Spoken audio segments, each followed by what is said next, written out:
कमी झाली काय, काही फरक पडत नाही।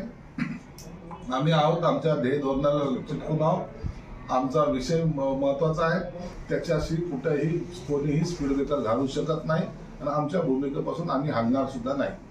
पण खूप मोठं विधान करताय तुम्ही, म्हणजे महिन्याभरामध्ये राष्ट्रवादीचं विलीनीकरण होईल, संकेत मिळाले ते सगळे तसे संकेत आहेत। आता तुम्ही गेले दीड महिन्यामध्ये पहा,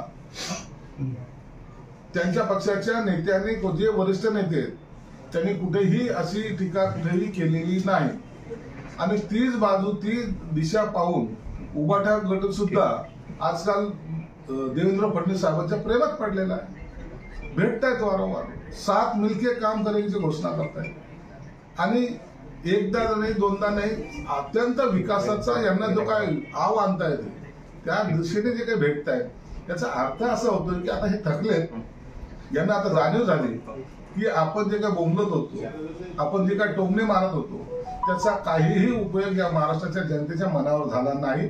म्हणून आज त्यांना या सगळ्या प्रवाहाच्या बाहेर राहणं परवडणार नाही।